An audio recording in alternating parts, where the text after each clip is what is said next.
they'll put an E on the end and then email won't come through.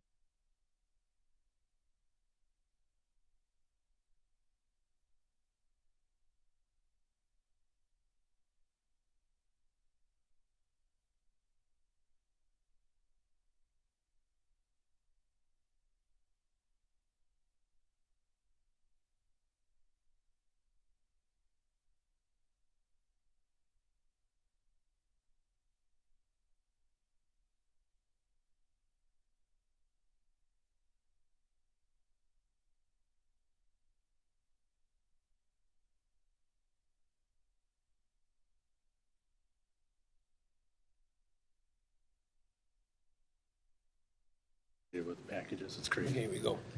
We're on. We are on. It's a wonderful thing. Good evening and welcome to a regularly scheduled meeting of the Hartford Plan Commission. I'd like to call the meeting to order and look at the item for review of the minutes of June 12th, 2023. Any comments, questions, concerns? Move to approve. We have a motion to approve by Joe, second by Dave. Any other questions? Hearing none, all those in favor signify by saying aye. Aye. Opposed, no.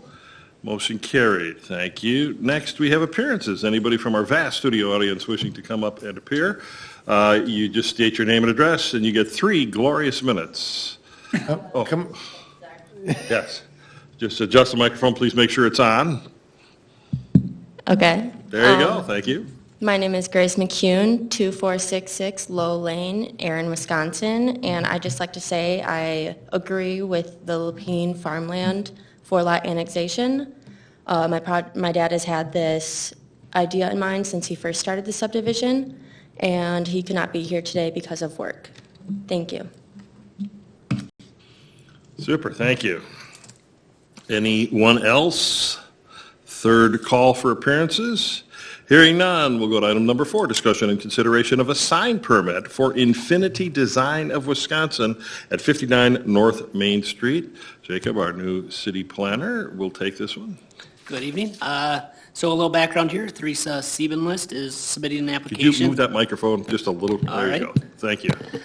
Teresa Siebenlist is submitting an application for a wall sign at her custom printing and home decor business at Infinity Design at 59 North Main Street. The sign is requested to be placed above the window and entrance where the previous sign had been. The sign is 69.673 square feet. It's the only sign on the building and within the square footage limit. The background of the sign is light gray, which is already in place, and 1-inch thick letters in a dark blue color will be added. No lighting is planned. The sign is easy to see and read and is within the code requirements for size, placement, and color. So the staff is recommending approval of the wall sign in the Business Improvement District, Infinity Design, 59 North Main Street. Okay. Any questions, comments for staff? Hearing none, we'll look for motion to approve. Motion. Motion by Tony, second. second by Joe. Any further discussion? Hearing none, all those in favor signify by saying aye. Aye. Opposed, no. Motion carried. Item number 5, discussion and consideration regarding a petition for direct annexation by unanimous consent submitted by, I hope I'm pronouncing this right, Lapine Farmland LLC? Lapine. Oh, Yes. Or Lapine, yeah, either or. For 1.566 acres located south of Firefly Trail and east of Highway 83, a portion of tax key number, we'll read this off, T6-082300Z for all of our friends in Canada. Okay. With that, we go to our city planner. So, Jacob. as previously stated, looking to annex 1.566 acres into the city of Hartford. This will be divided into 4 lots. This is coming from an approximately 20-acre parent parcel that is in the town of Hartford itself. This will be duplexes, so there'll be 8 dwelling units, 4 units altogether. The parcel was valued at $7,400 in 2023. The petitioned parcel would thus have an assessed value of $552.35. The expected valuation in the properties are developed as proposed to be approximately $1.8 million or $225,000 per dwelling unit, which would generate an annual city property tax of approximately $8,496 or $1,050.12 per dwelling unit. As per state law, the city would have to require to pay the town of Hartford taxes on the property for 5 years, which is approximately $0.72 or 72 cents per year. Again, this is currently zoned A1 agricultural. It will be rezoned to RD2, which is two-family residential zoning. It provides a good buffer. In the opinion of the staff is recommending approval. It creates a buffer between the single families to the north and then the larger multifamily complexes to the south. So it creates that nice buffer, and that's why we're recommending it. So staff recommends? Yes. Correct. Yes, I know. I talked to Steve and others, so looks good. Wonderful. Any questions, comments for staff? If not, I would look for a motion to approve. Motion to approve. Motion approved by Dave, second by Scott. Any further discussion?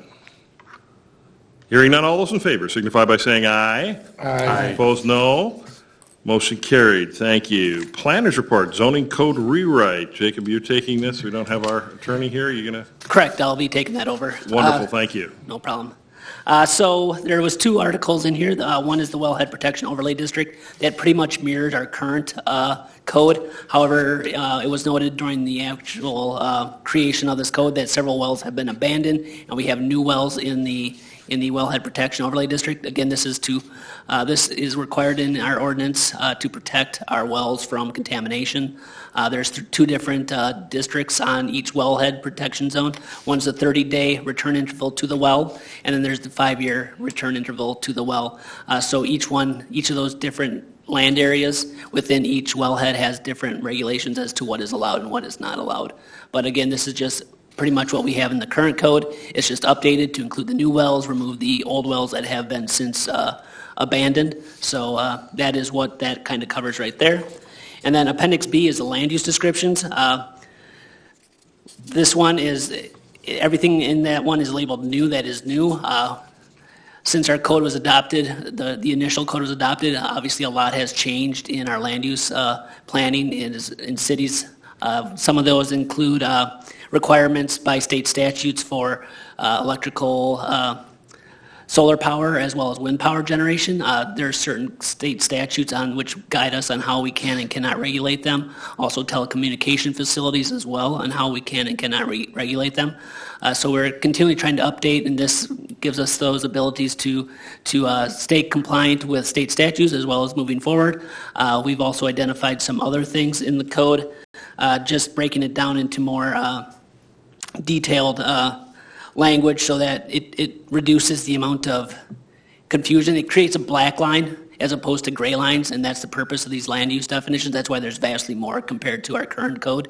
It's to remove those gray areas and then move forward on a black line that makes it easier for us to regulate as a city, and also for you as representatives of our cities to define these areas to constituents if the questions arise. So it's just creating a good verbiage for us to use as a city to regulate land uses while also creating that black line.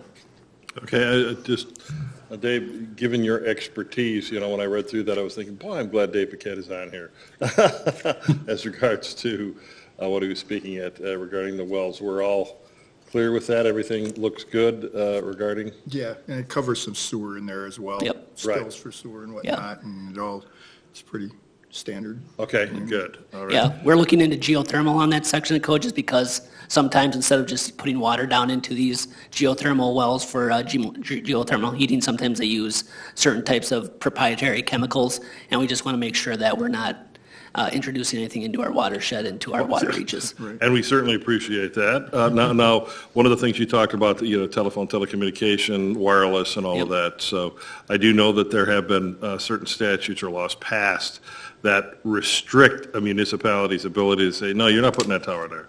Yeah, I think the biggest restriction actually is the monetary limits on how much we can charge telecommunication facilities, because the reality is we don't have experts on staff that are telecommunication experts. Right. And you can only charge, I believe, $6,000 per site, which may sound like a lot, but when you're looking at engineering details, radio frequency studies and stuff like that, it can be quite expensive, and we're capped at that. So What is the cap? Do I believe it's around $6,000 per site by the state statutes, and usually, this is what, in my prior job at the city of Watertown, it was a hard line to deal with some of that, so we had to internalize what we could do engineering-wise for reviews. But for the most part, it's a process that is limited in what we can and can't do, and there's timelines that we have to meet under state and federal codes, so. Okay. It's called the shot clock, like in basketball, but there's these shot clocks, and we have to meet them. Okay. Any other questions for Jacob while he's here? I mean, they're taking this piece by piece, and thank you again very much for doing that. It makes it a lot easier for us to swallow this in bite-sized chunks. So. Oh, no problem. I appreciate your questions. Nothing else? Then we stand adjourned to the call of the chair. Thank you very much.